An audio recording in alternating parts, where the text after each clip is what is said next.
Get ready for your daily dose of marketing strategies and tactics from entrepreneurs with the guile and experience to help you find success in any marketing capacity. You're listening to Marketing School with your instructors, Neil Patel and Eric Siu.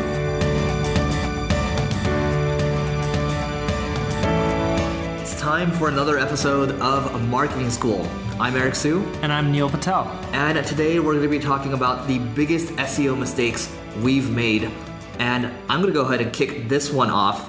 When I first started learning SEO, when I first had my own blogs, I wanted to get really aggressive. There's the camp for white hat SEO, which is basically you do everything clean, you do everything by the books. And then there's also the black hat / the gray hat version where you're getting very aggressive and you're really trying to see what will actually, you're really pushing the boundaries to try to get the best results you can get. And what I will tell you is, I remember one scenario where I was trying to take advantage of new games coming out. So you're going to find something where when a new game comes out, people are going to search for walkthroughs, they're going to look for guides, they're going to look for cheat codes. So we made a site called Portal 2 Walkthrough. So this is for a game called Portal, which was really fun. We wrote some content. We went on TextBroker and we paid maybe $50 per article, got a couple articles written, maybe 10 or so, and we just started building low quality links to this site. And before you know it, we went from a site that had zero traffic each day, and we started getting thousands and thousands. I think we got up to maybe 11,000 a day. And this is massive traffic for a site that's brand new. And we're like, okay, we've hit the jackpot here. And within a week or so, all that traffic became virtually zero. We lost everything. And it's because Google's algorithms are very, very good at detecting if you're doing something shady or not. So what I would say here is, you want to test everything so you know exactly what you can and you can't do. You don't want to just be in that camp where it's just like, oh, I'm a white hat SEO. I'm not going to do any of the other stuff. It's good to know both sides. That way you'll know what you're talking about. That way you've had the experience, and that way you can kind of move forward accordingly. You can't just turn a blind eye to it. It's worth it to torch your own site that really, you're not putting a massive investment into it. Versus, let's say down the road, you have a business that's doing a couple $100,000 or maybe a couple $1 million, and all of a sudden you decide to get a little aggressive. And then all of a sudden you lose everything and you might see your revenues drop 40 to 50%. So that's one of the mistakes I made. I got a couple more, but Neil, I'm going to turn it over to you. What kind of SEO mistakes have you made? Sure. Similar to you, I was really aggressive during the beginning part of my marketing career journey. And I would do whatever to just get more traffic as quick as possible and make a quick buck. I used to rank really high, like top 3. Some of these terms were number 1 for things like online casino, web hosting, credit cards, auto insurance, etc. Some of the most competitive terms in the industry, even mesothelioma. And especially in the hosting industry, I found a hack that worked really well. So every time someone would download a theme, I would put in their WordPress theme a footer link that said web hosting, and it would go to one of my websites. And I skyrocketed up all the way to number 1 position in Google for the key term web hosting. And I was making a shit ton on affiliate commissions. Funny enough, when I was doing this whole process, I got hit and they pulled my website, but the number 2 and number 3 site copied my same strategy and they stayed around longer. It was because I was also more known in the marketing space that I believe I was also hit. And when I was doing this, I got really greedy and really aggressive. So I didn't know how to design WordPress themes. Heck, I still don't even know how to do that right now. But I convinced other people who had WordPress themes to release an updated of a newer version, add some bells and whistles, and throw in footer links in all of their themes that would say web hosting, and it would link to my website. I did make a quick buck, but the lesson I learned is the amount of time and money I spent, even though it was cash flow positive and I made a good ROI on it, is you need to think long term. These short term tactics, hacks, tricks, they work for maybe a few months or even a year or two if you're lucky. But you know what? 5-10 years down the road, they won't. And I regret this. If I knew what I knew about SEO and marketing now, 14 years ago, I would have been way further along in my career because I would have only stuck with the white hat tactics and built up a much bigger business, even though it would take longer. But that business would be way more sustainable. And it's really helpful to learn about the black hat tactics out there. People talk about link wheels, and you can talk about, private networks. And here's the thing, like if you think about the concepts around black hat SEO, and this is something I advise Googling so you can kind of learn at least the concepts around it. Let's take, for example, a link wheel. Basically, a link wheel is you have a one hub page. So this is your main page that you have. So for example, might be around web design. And that page is going to link to other pages around web design. You might be talking about certain, flat design. You might be talking about different icons, typography, things like that. And the idea behind this is that you have these different pages cross-linking to each other and also linking to other sites.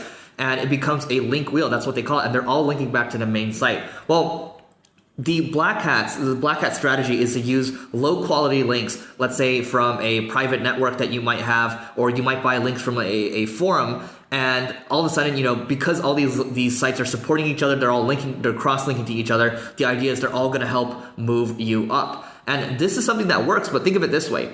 If you took this tactic and changed it into a white hat way, so you use a black hat tactic and use it in a white hat manner, it's going to be a lot more powerful. Imagine if you did things the right way and you have some very strong pages and you're kind of having them all support each other. Well, you're not really doing any black hat there. You're just trying to help the user have a really good experience, and you're trying to deliver them value at the end of the day, and that's going to provide you long-term results. Neil?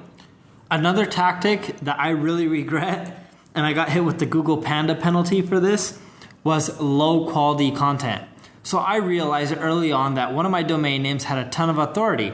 So I just started popping up a ton of pages, similar to how Eric did his Pokemon pages or whatever to get to 11,000 visits a day or whatever it was called. Funny enough, he tried to get me to download the Pokemon Go app today. I'm like, no. He's like, what's your passcode? I'm like, dude, I'm not sharing it with you. Just no fun, man. Dude, I don't play games. So, but going back to the SEO mistake, it was creating low quality content. And I did this in a few ways. I created a form section on my website and I just got a ton of people to submit information. I wasn't moderating it. I was becoming lazy. And then Google notified me that there was low quality user generated content. A lot of it was spammy. I slowly went in there and cleaned it up, but I was lazy, as I mentioned, and I didn't do it quick enough. I also had low quality content from poor translations. I realized that expanding internationally gets you more traffic. So I use a plugin to automatically translate every single piece of content on my website. And as you already know, when you use Google Translate or any of those tools, the auto translations suck. So I had a ton of poor quality content, and eventually I got hit with a Google Panda penalty because users were going to my website and they're quickly bouncing off due to the fact that they could not get what they wanted, or they were duped, right? They thought they were going to get something that would be relevant, and they're like, oh, this is just a bunch of spam or garbage content. Let me hit the back button. And after months of doing this, I got hit, and it took me around 4 months to recover and get out of that penalty. Here's a mistake that I made fairly recently. We're talking about in the last 2 weeks. So single grain R design, we've had it for about 2-3 years or so, and it was time for a refresh. So we went ahead and did that, and the site looks a lot better now. But what I actually noticed as of today actually was that our organic traffic, the last 2 weeks versus the 2 weeks before that, we dropped by 35%, and this is across the board.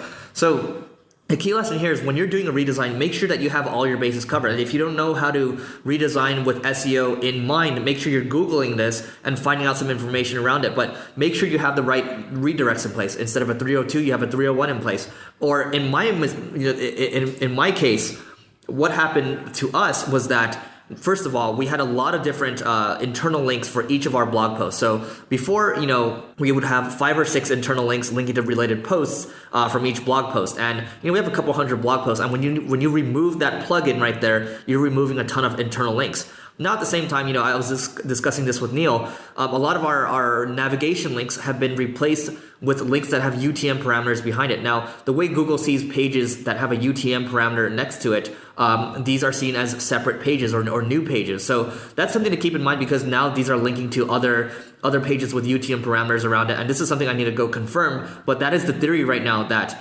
we've changed all our navigation links and we've removed a ton of internal links. So a lot of that's why our organic traffic has decreased by 35%. And this is something that you need to fix sooner than later. And I'm actually talking to myself right now. It needs to happen now, because you only have a finite amount of time before Google just says, okay, well, we're not going to give you credit for that anymore. Neil, any closing thoughts? Sure. Another tactic or another lesson that I learned the hard way. Bill Gates once said content is king. And I took that to heart, and he is right. The more content you have, the better your rankings. Just look at Wikipedia. They rank for everything under the moon. Reason being is they have more pages than almost most other sites out there. And if you want to even type in like, what's the rarest species of elephants? They probably have a page on that. So with my websites, early on, I started writing a shit ton of content. I'm not talking about like 10, 20 posts. I'm talking about hundreds and hundreds of content pieces, really detailed articles.